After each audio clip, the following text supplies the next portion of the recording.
Hello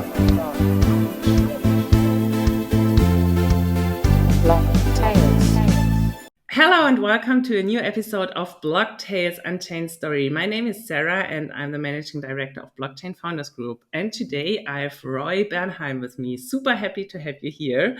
And yeah, please make a quick introduction. Hey Sarah, super nice to be here. Thank you.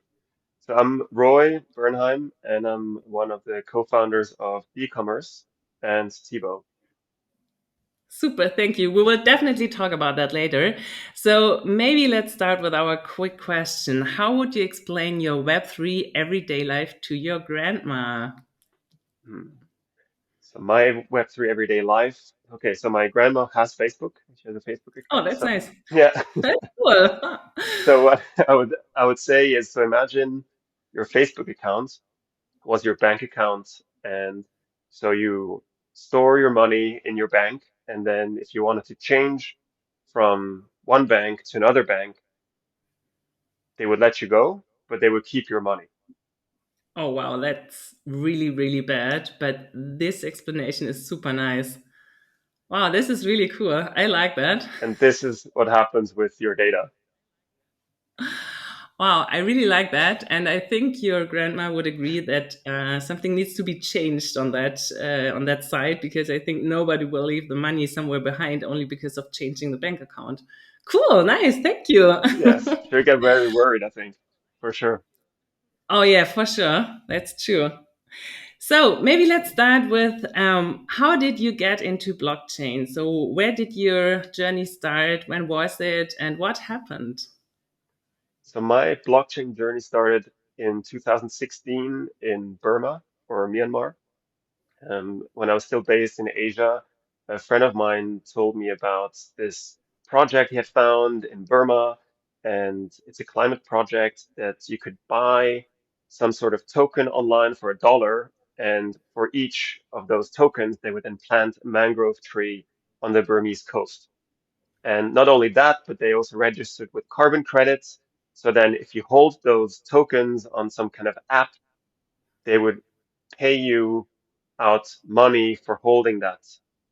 And Wow, sounds difficult to be honest in the first moment. it sounds difficult. And also, so my mind started spinning and spinning. It was like, well, what is it now? Is it a just a token or is it worth something? And then he was like, yeah, you can also resell it. At some point, the price will get float so that you might even have some kind of a stock market for it. And yeah, of course, the question started triggering in my mind. Okay, so and after you've heard about the project, what did you decide to do? And I mean, what has happened to the project now? Because like carbon credits got huge like 1 year ago, as far as I remember. So maybe 6, maybe 8 months ago, it started that many people started talking about carbon credits. But you said you already heard about that back in 2016. So yeah, what did you decide to do, and what happened to the project? So we started, so this was my friend Tom and I, what we did, we got back to the project with a list of about, I think it was something 5 to 10 questions to find out a bit more what it is and how it worked. And when we got the answers, we got back to them with about 50 questions because we just wanted to really understand. I mean, there was no proper, let's say, regulatory framework around this. There was no classification of a token, all those things that by now have a name and some kind of direction in most countries, at least. So I started to really just learn more about it. And this was next to my full-time job that I had. That was also why I was based in Asia. I worked for a 35,000 people consumer goods company down there. So we just started spending our evenings finding out more about that project. And then when I left the company about, was it, yeah, 9, 12 months later, I decided to take 4 months to find out more about two topics in particular. One of those was then blockchain. So I started attending quite a few events. That was early 17, mid 17, and started also working on some projects back then on a voluntary basis just to learn more. Yeah, so I started to really get engaged and find out more, not only on the climate side, but then also some, I mean, yeah, back then it wasn't really called DeFi, but what would now classify as DeFi. Okay, but did you decide to invest in the project, or did you first do some more research and yeah, trying to understand the whole yeah everything around blockchain? I did invest something. I mean, it was, you could start with $1, so I started to play around with it, and of course, I then also bought tokens. They were called free tokens. I also started getting more involved in a solar project that had the promise to pay out people that plugged into the grid, their solar panels back then. So yeah, I started to, let's say, invest, play around, and learn more about it. Trying by doing or learning by doing. Exactly. So, what was the point where you really started to believe in blockchain and the technology? What was the reason where you thought, okay, this might be really interesting and that might change a lot? So for me, it was really then when I saw that application the first time with how they were raising funds effectively from people worldwide. I mean, they raised, I think by the end, it was over 500,000. So they planted more than 500,000 trees through this, which was enabled by this technology in a project in, in a very remote area that is not that um, even, that only opened to telcos in 2012, I believe. So that was for Wow. me mind blowing how quickly the adoption and the impact, the real life impact could be of such a technology. Of course, I had heard about Bitcoin, this one before as well, but when I saw what the impact really was, I was completely taken in. Wow, that's really yeah. I also like the all those cases about now it's called the ReFi space. Again, we have a name for it and we have a classification. And I think ReFi is one of the most important topics coming up within the next years, because it's yeah. I think everybody knows that we need to do something positive for the planet, and ReFi can really help with that. So, but before you founded your own Web3 or blockchain startup, you decided to do something else, which was not really blockchain related. So, why did you do something else before, and how did you, yeah, find your way back to, or really founding a Web3 startup? Yeah. So during that phase in 2017, when I was learning more about blockchain and got really engaged in working on projects, I then found out, especially back then, there was, as I think now everybody knows, in the second half of 2017 in particular, a lot of projects and a lot of people got drawn to just the price increases, and all of a sudden everything seemed possible, and everybody was the next so and so. And because I was generally very excited about what would be able to be built. I then a lot of times realized that not much was being built when I really started digging deeper and wanting to contribute to build at that time. So that's why I then decided to go more into the e-commerce route, which was the second area that I was really interested in and which was also a background that I had. And that's why I then, well, got introduced through my oldest best friend to my co-founder now, Alan, uh, Nice. where we started our direct-to-consumer menswear brand. So you just said in 2000, back in 2017, you had like some negative experiences or you were a little disappointed because like it was only more or less a hype, but not so many people were really focusing on building. And this was for you the main reason to decide first to go to another area or to another business and not to already start building in the Web3 or in the blockchain space. Did I get that right? Yeah, I think you could summarize it like that, or I didn't get to those projects, let's put it that way. Yes. Okay, understand. Yeah, so you started with Tebow, I guess. Yes. And yeah, maybe you want to tell us a little about what you did there and what you yeah, what you're selling and what you're producing. And as far as I know, approximately 1 year ago, you started with the company called Decommerce. And maybe you can also let us know how you bridged from Tibo to Decommerce. And yeah, tell us a little about what happened and your way. Absolutely. So then at the end of 17, Alan and I, we founded TiVo, which is we started with men's boxer shorts. And the reason for that was because from one side, we did the analytical approach to find out in terms of market sizing and also in terms of unit economics, so repeat purchase rates, et cetera, et cetera. And I think secondly, and the bigger part, and I think the more interesting part as well, is that we started to actually ask a lot of questions in forums and in social media groups about how guys felt about products generally. So it wasn't really focused even on clothing. It could have been any other product. And the more we started asking questions and more feedback we got, we really realized that guys were super unhappy with their boxer shorts back Really, then. this is so funny because, And sorry to interrupt, but like women normally go for shopping and talk so much about clothes and they take care about everything and the brand and the like everything is so important. But now you said like for yeah, guys, nobody really to care about what their opinion basically. yeah, exactly. And it's really from there we realized that they it kind of opened a fuse. It almost felt like they weren't being listened to. So it was like when somebody asked questions, they felt like, oh, finally we can, you know, fix some things that were just not addressed. And because neither Alan or I have a fashion background or a designer background, we started doing this a bit more in a structured way. So I remember we had our first 5,000 email subscribers quite early on, and we sent out this super long survey. It was over 20 questions, open-ended questions, and we got a reply rate of over 40%. Wow, this And is super high. and Crazy. that's what we thought. So that's why we then made really this feedback loop, which we later found out has a name. It's called co-creation. We made this the centerpiece of what TiVo stands for and what we really focus on and differentiate ourselves with. So we built a community around that.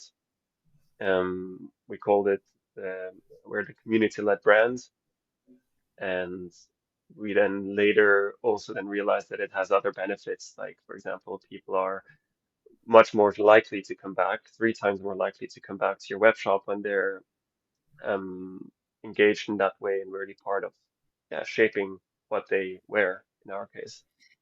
So the community can still vote or participate in how you're building the product. Yeah, exactly. So then the process, right? So we we first started off asking questions on social media, and then sometimes in an email, and then just at an event maybe. So it was data points coming in from different sides, and it was at that point a bit tough to then really have it in one place and really use that Imagine. power of the data that people were willing and wanting to actually share with us because we would then bring better products to them. And that's why we then decided to develop our own software, which would allow community members to hang out and then also share ideas and even also lifestyle topics in our own brand space. So directly on our website and not being dependent on third-party social media platforms. But at that point of time, it was still a pure Web2 company, right? Because like you're talking about communities, and communities is something very well known from the Web3 space. But in your case, we are still on the Web2 world, right? Yeah, exactly. So Alan and I, we both always had this on, let's say, on the private side, so not Tibo side, we're always very engaged with Web3. And we were always, from a mindset point of view, we always knew that Tibo really is based on the similar mindset and this culture of putting the community first. But somehow on the technology side, it wasn't there yet. So yes, so that was still Web2 up until mid of 2021.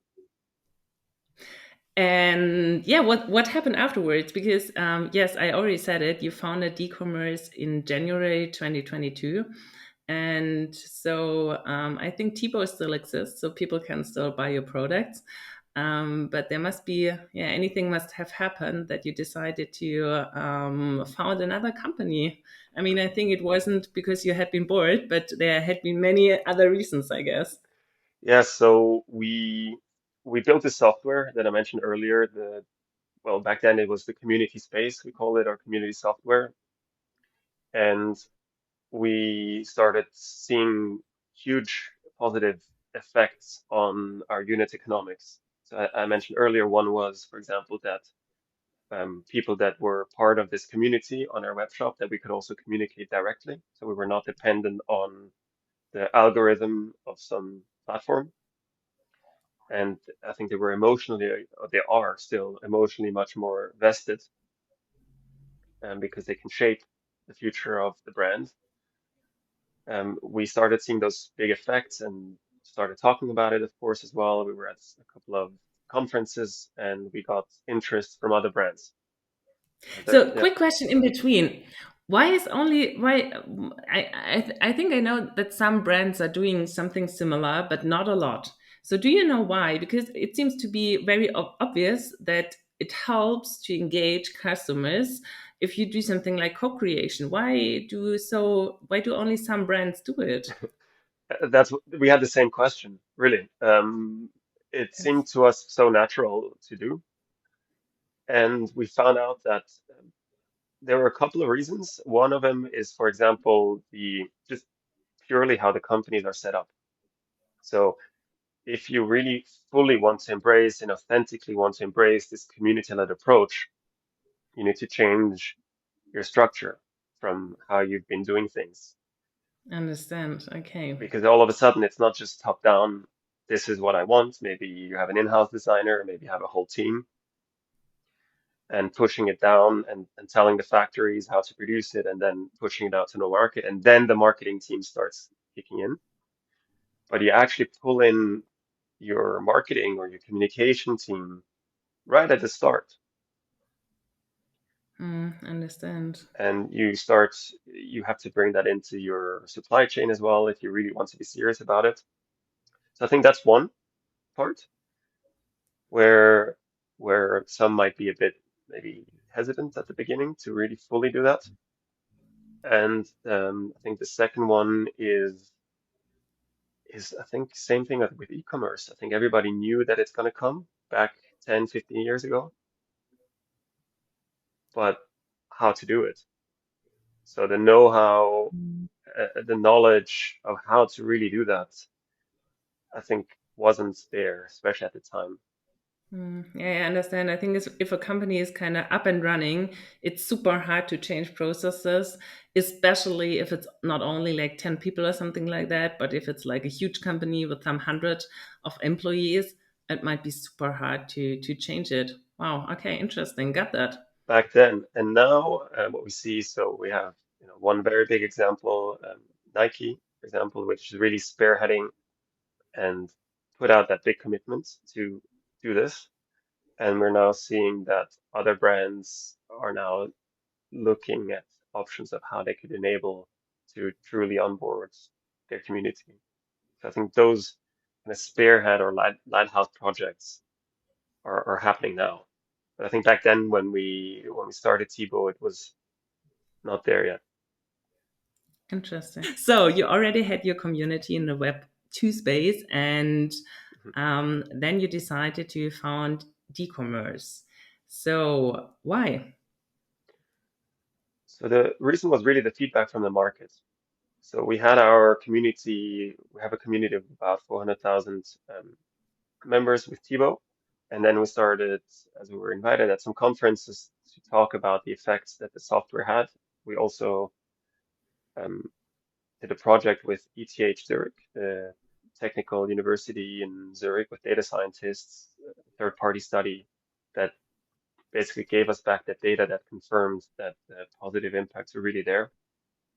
And based on the feedback from those other brands that were really interested, whether they could not also maybe use this software, if that was possible in some way, where we then took the decision on the board that it makes sense to white label the solution to continue keep TiVo, of course, but then also spin out and white label the solution to onboard and accelerate with as a software product for other brands.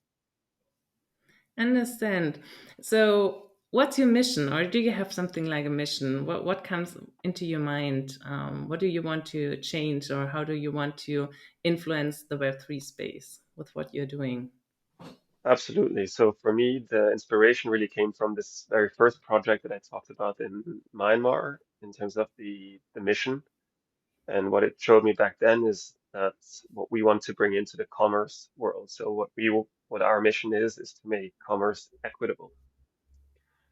What we mean by that is that the different ecosystem participants, so that could be brands, it could be influencers, creators, photographers, designers, shoppers, that each of them bring a certain value to the table. And we want to help and enable that all of those ecosystem participants get remunerated and participate in an equitable way in the value that they bring.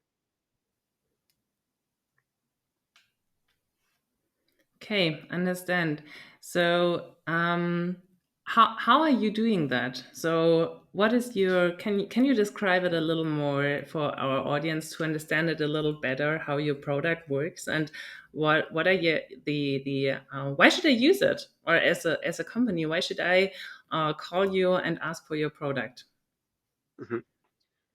So maybe what it is very briefly, and then I can explain why to use it. So what it is, you can think of it, what it looks like, it's a plugin to your website. It could be a web shop, but it doesn't have to be. It could also be a landing page or any website where where in your own look and feel, so your own branding, you can offer a social space. So it's something like between a Facebook meets Reddit, where people can create rooms, they can share posts, they can like, they can downvote, upvote, also comment, the usual characteristics.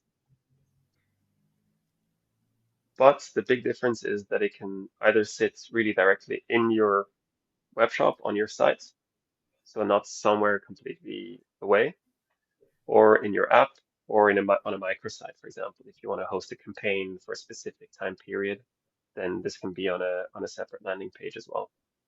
And that's the front end of it. There's of course a whole back end where you can see all the insights of what's happening in your community space. You can also um, manage that. There is some moderation. We have also built in some AI moderation to help you to maintain that.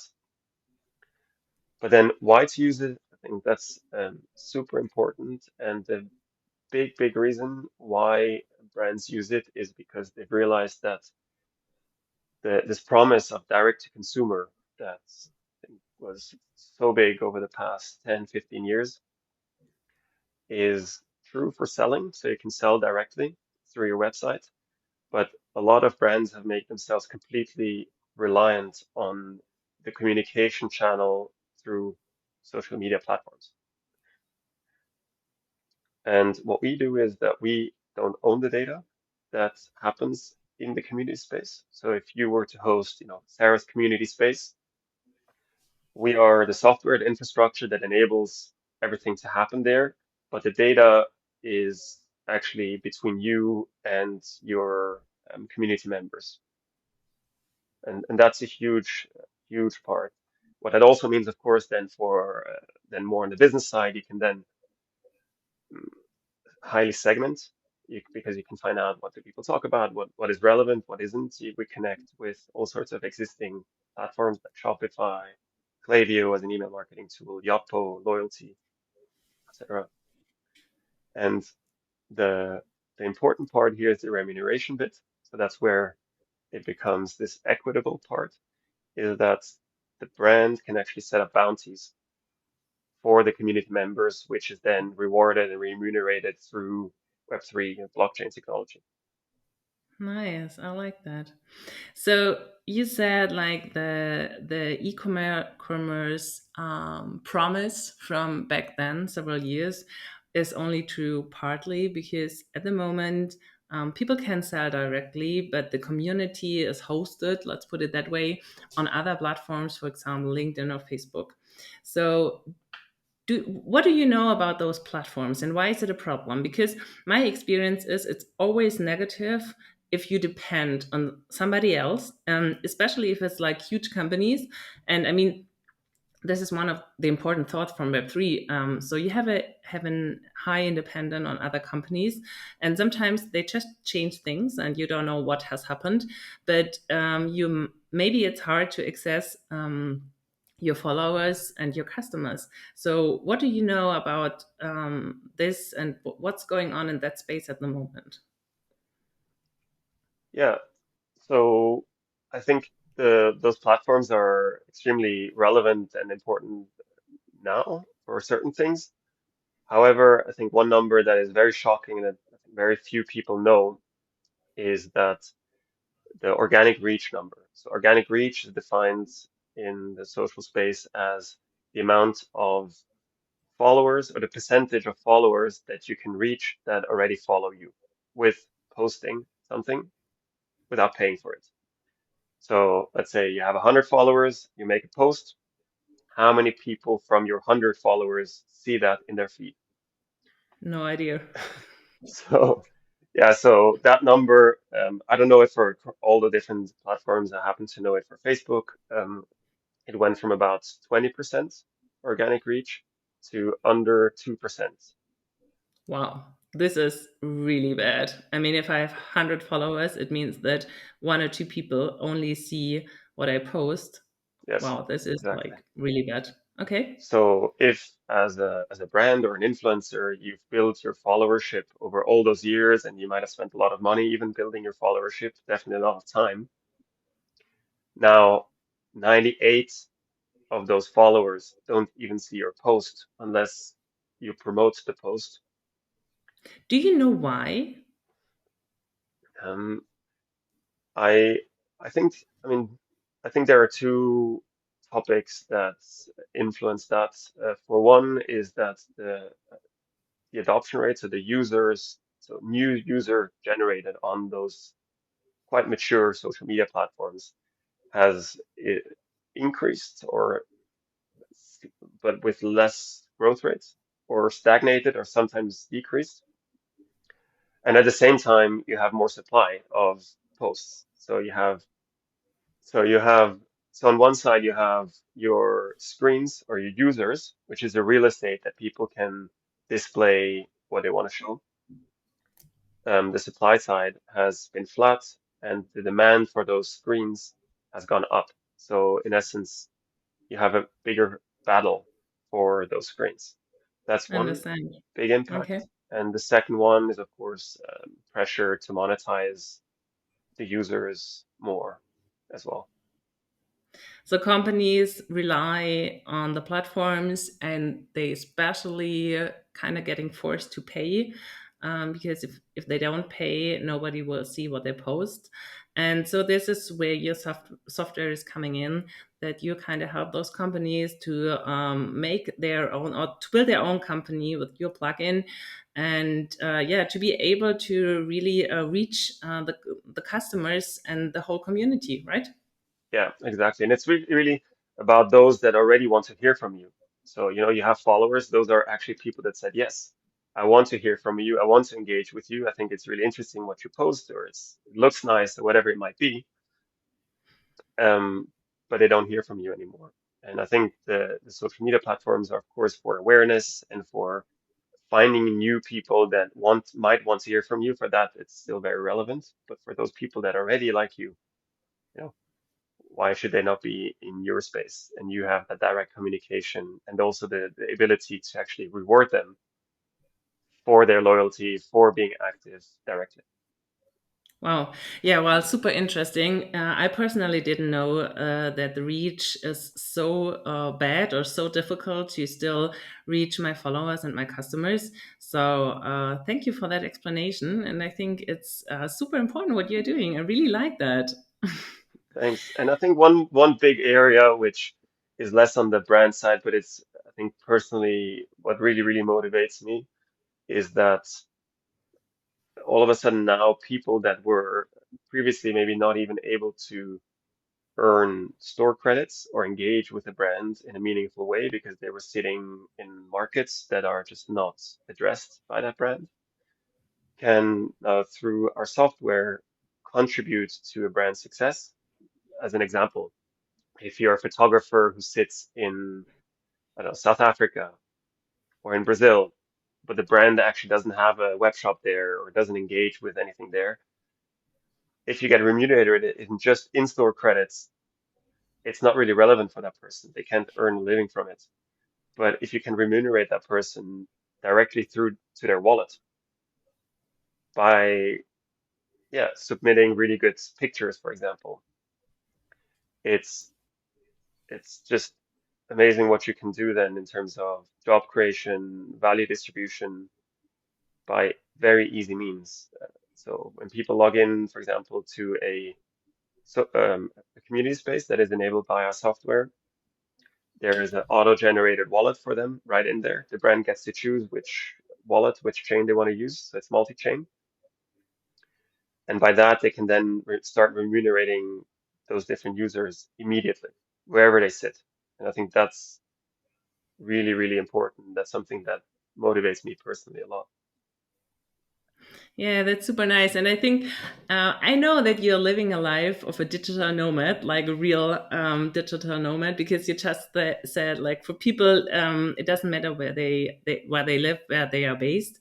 And so I know that you're traveling a lot, traveling or living in different places all over the world. So yeah, how is it to always change places and to live on so many different places in the world?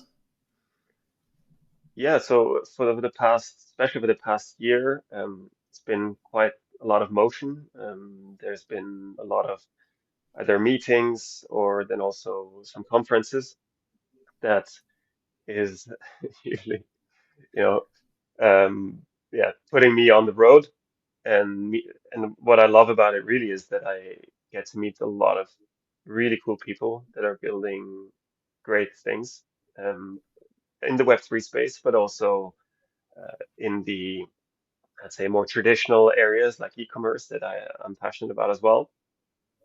So that's one. And then the second part is also it's very energizing for me to always getting those inputs from outside even, and yeah, especially when yeah we're a team, we're co-founders, but then getting that outside in inputs is just so useful for me. Yeah, that's nice. I mean, Web3 conferences and all the conference can be highly motivating, but sometimes it could be tiring as well because it's like so much content, so much input, so many people. Sometimes it's really, really crazy. But yeah, it's super nice being able to live and work from everywhere over the world, basically. That's super cool.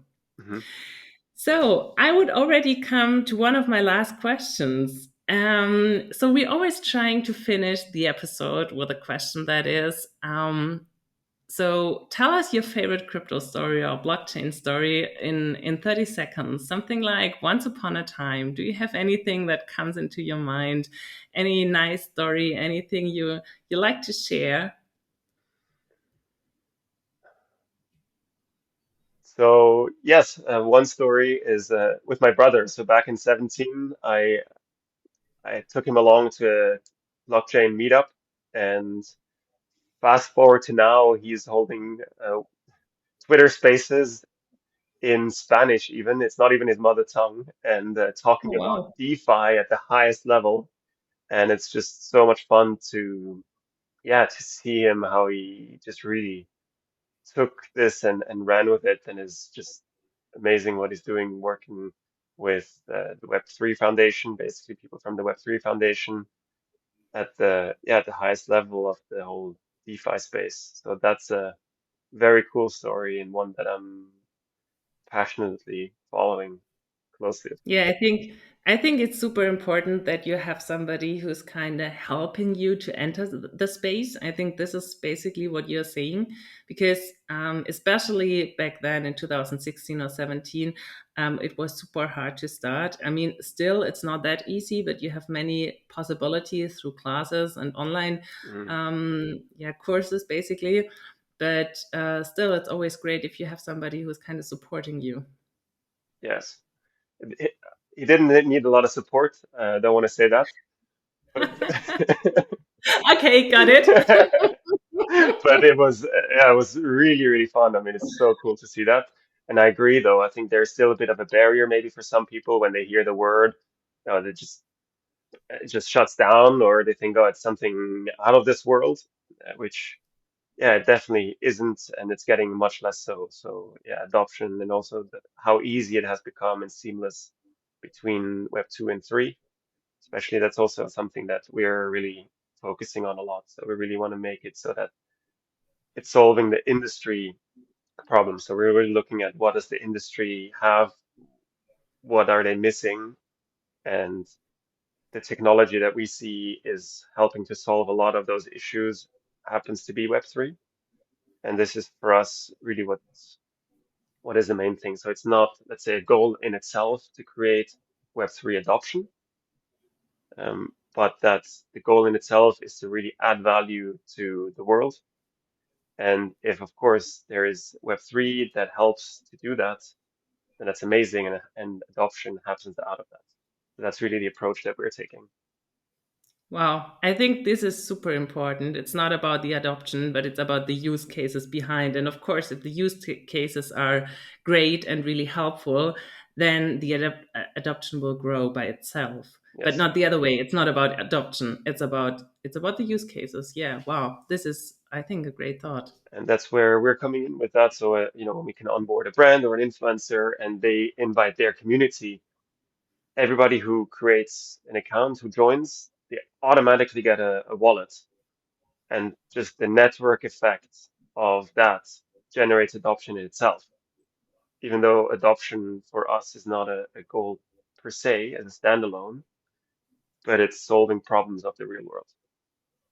Definitely. Yeah. Yeah, and for sure it's a network effect. Everything more if more and more people are joining the space, it's easier to use it and there will be more use cases popping up basically.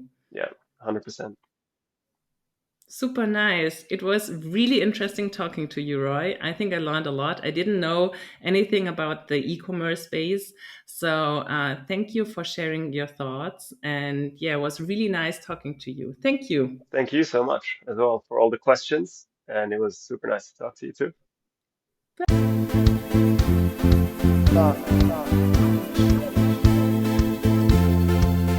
Block.